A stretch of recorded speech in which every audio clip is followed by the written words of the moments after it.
جانور کے پیٹ کے اندر اس گائے بھینس بکری اور اونٹ کے پیٹ کے اندر سے مشینری چلا کر گوبر کو الگ کر دیا اور پیشاب کو الگ کر دیا، خون کو علیحدہ کر دیا، تیرے لیے صاف شفاف اور سفید رنگ کا اللہ نے دودھ نکال کر تیری خوراک کا بندوبست فرمایا۔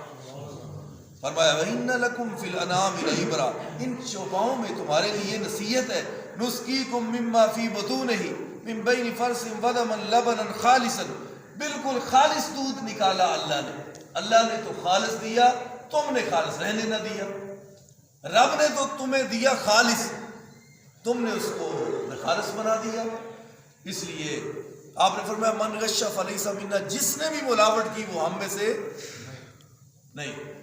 پہلی قوموں پر کوئی ایک ایسا معاملہ ہوا ہے جس کی وجہ سے عذاب ہے۔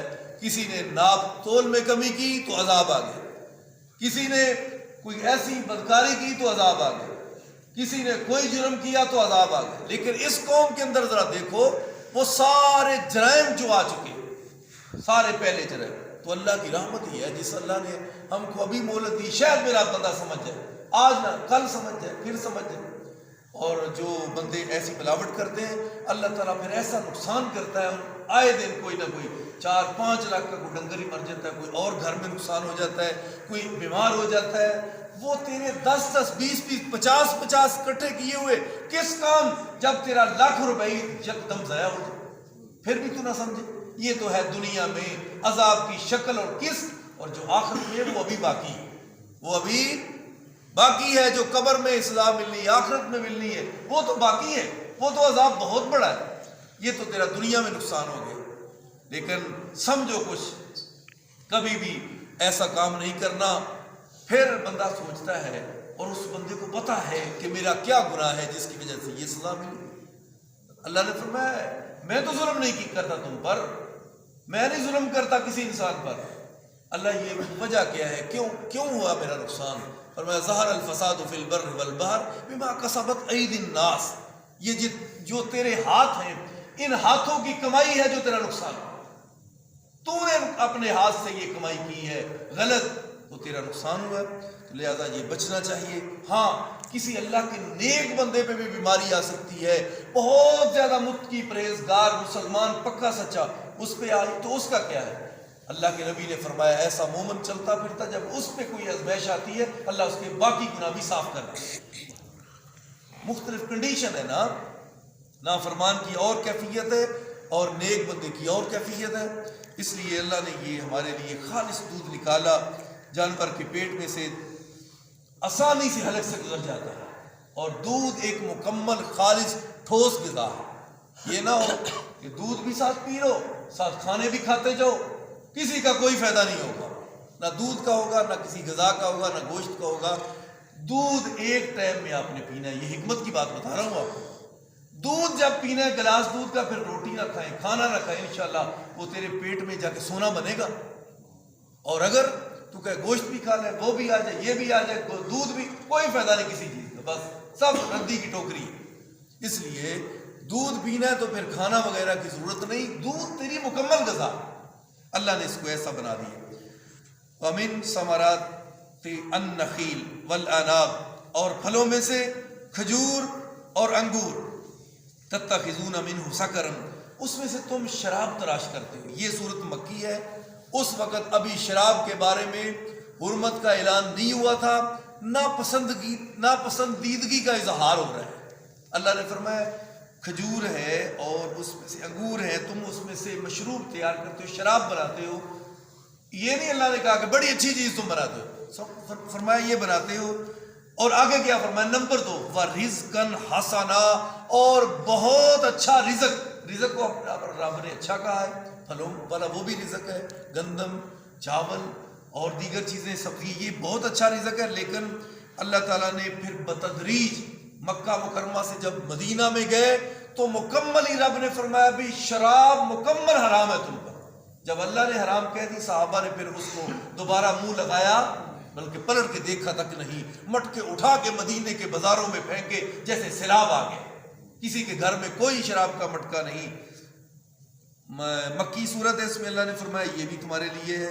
کہ تم اس سے مشروب تیار کرتے ہو، ورزقا حسنا، اور بہت اچھا رزق، ان فی ذلک لآیۃ لقوم یعقلون، عقل والوں کے لیے اس میں بھی بڑی نصیحت ہے کہ اللہ تعالیٰ نے تم کو کیا کیا، تم کیا کیا آگے بناتے ہو۔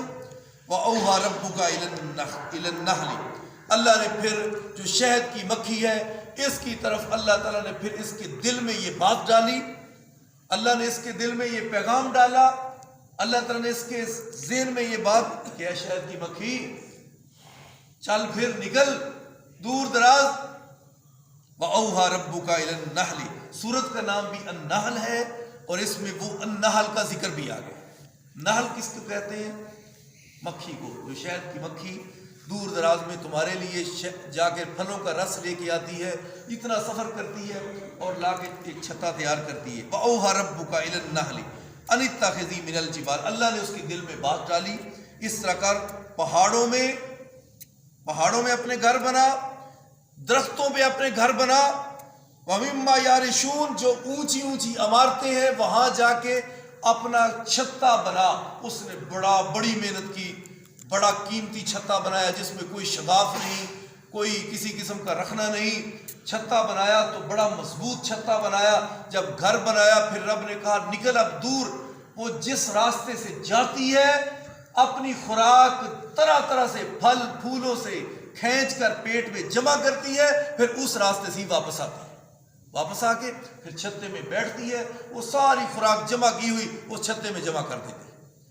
کئی دن اس نے لگا دیے، پہلے چھتا بڑا محنت سے بنایا، پھر رسوں کو نکالا، پھلوں سے نکالا، چوسا اس کو، طرح طرح کے پھل، شہد، تو ایک کو دو کو جمع نہ کرتا لیکن مختلف مقامات سے اس نے پھلوں پھولوں پہ سفر کیا، جمع کیا چیزوں کو، پیٹ میں اس کو جمع کیا، پھر چھتے میں جا کے رکھا۔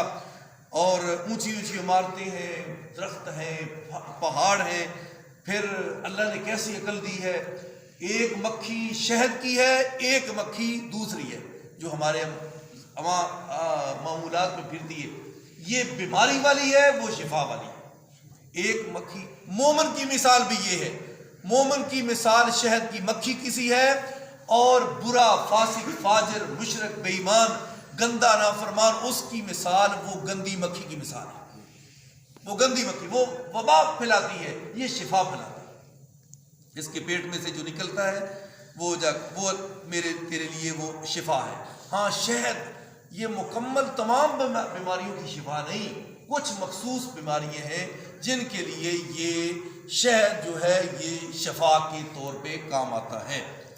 اللہ تعالیٰ نے فرمایا اس کو ثم کلی من کل ثمرات، اس طرح کر ہر پھل میں سکھا، فصل کی سبلا ربی کی ذللا، جو آسان راہیں ہیں ان میں سے چلتی، جا اور واپس آ، یخرج من بطونہا شراب، اس کے پیٹ میں سے مشروب نکلتا ہے، مختلف الوانہ، اس کے رنگ مختلف ہیں، اس کے رنگ مختلف ہیں، فیہ شفاء للناس، لوگوں کے لیے اس میں شفا بھی ہے، رنگ مختلف ہے، جس طرح کے موسم کے پھل ہوتے ہیں شہد کا رنگ بھی اس طرح کا ہوتا ہے، سرخ بھی ہوتا ہے، پیلا بھی ہوتا ہے، ہلکا نیلا بھی ہوتا ہے، مختلف رنگ شہد کے اس لیے ہوتے ہیں کہ وقت کے پھلوں کے حساب سے اس کے رنگ بھی بدل جاتے ہیں، اس لیے یہ اللہ تعالیٰ اس کو کہا کہ جا کھا پی اور واپس آ، اور پھر اپنے چھتے میں وہ سارا کچھ جمع کر، ان فی ذلک لآیۃ لقوم یتفکرون، اس میں بھی غور و فکر کرنے کے لیے بھی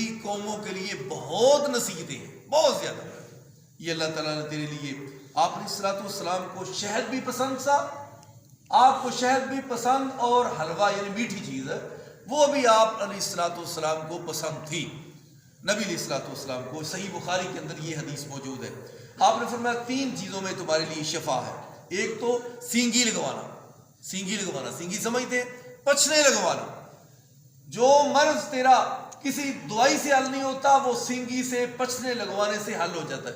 رسول اللہ صلی اللہ علیہ وسلم بھی سینگی لگواتے تھے، پچھنے لگواتے تھے، ٹک لگانا، خون باہر نکالنا، جدھر رکاوٹ ہے وہ خون نکل جاتا ہے، فاسد مادے نکل جاتے ہیں، اللہ تجھ کو شفا دے دیتے، سینگی لگوانا بھی سنت ہے۔ نمبر 2 شہد، فرمایا شہد میں بھی تمہارے لیے شفا ہے، سینگی میں بھی شفا ہے، شہد میں۔ نمبر 3 فرمایا داغ لگوانے میں، لوہے کو گرم کر کے کسی آگ کے اندر پھر جسم پہ داغنا اس کو، فرمایا یہ بھی شفا ہے، لیکن میں محمد اپنی امت کو داغ لگوانے سے منع کرتا ہوں، یہ کام نہ کرنا، ہے تو شفا اس میں لیکن داغ لگوانے سے فرمایا منع کرتا ہوں۔ 3 چیزیں، یہ بھی حدیث صحیح بخاری کے اندر۔ اور ایک آدمی آیا، اللہ کے نبی میرا بھائی ہے، اس کا پیٹ بڑا ہی خراب ہو چکا ہے، بہت زیادہ اس کو موشن آ چکے ہیں، بہت زیادہ اس کو پیچش ہے زیادہ۔ اللہ کے رسول نے فرمایا جاؤ اپنے بھائی کو جا کے شہد پلاؤ۔ شہد پلایا تو وہ مرض اور بھی زیادہ بڑھ، پھر دوڑے آیا، اللہ کے نبی وہ تو اور بھی بڑھ گیا ہے۔ فرمایا اس طرح کرو، جا کے شہد اور پلا دو۔ جب شہد پلایا تو وہ پیچش جو ہے وہ اخیر درجے کے اور زیادہ بڑھ گئی۔ وہ گھر والے اتنے پریشان ہوئے، دوڑے پھر اللہ کے نبی کی خدمت میں آئے، اللہ کے رسول وہ تو مرض اور زیادہ بگڑ چکا ہے۔ فرمایا بگڑا نہیں، اندر جو بیماری ہے وہ باہر نکل رہی ہے، بگڑا نہیں، اندر بیماری ہے، وہ جو اندر مرض ہے وہ ابھی نکل رہا ہے۔ تیسری مرتبہ حیران پریشان ہو کہ اللہ کے نبی وہ تو معاملہ بہت زیادہ خراب ہو چکا ہے۔ فرمایا اس طرح کرو، جا کے پھر شہد پلاؤ۔ پہلی مرتبہ بھی شہد، دوسری مرتبہ، تیسری دفعہ وہ حیران ہوئے اور پریشان بھی ہوئے، اللہ کے نبی مرض بڑھ چکا ہے۔ فرمایا شہد پلاؤ۔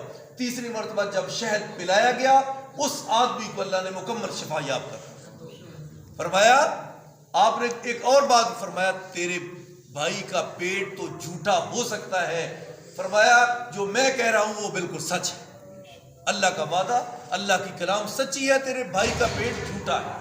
لہذا ایسی چیزیں ہیں جس میں بہت زیادہ شفا ہے۔ قرآن بھی شفا ہے، لیکن قرآن کو مڑ کر گلے میں لٹکانے سے شفا نہیں ہوگی۔ جیسے شفا شہد کو پیئیں تو شفا ملتی ہے، قرآن کو پڑھیں تو شفا ملتی ہے۔ قرآن پڑھنے کے لیے آیا ہے، نہ کہ اس کو کہیں اوپر رکھنے کے لیے آیا ہے، نہ قسمیں اٹھانے کے لیے آیا ہے، اور نہ ہی اس کو مڑا کے ڈالنے کے لیے آیا ہے۔ اس لیے سمجھے، قرآن کو پڑھیں، غور کریں، اللہ شفا عطا فرمائے گا۔ شہد کو پئیں تو کئی امراض سے شفا مل جائے گا۔ اللہ تعالی ہم سب کو جو قرآن و سنت کی باتیں ہیں اس کے مطابق اللہ عمل کی توفیق عطا فرمائے۔ آخر دعوانا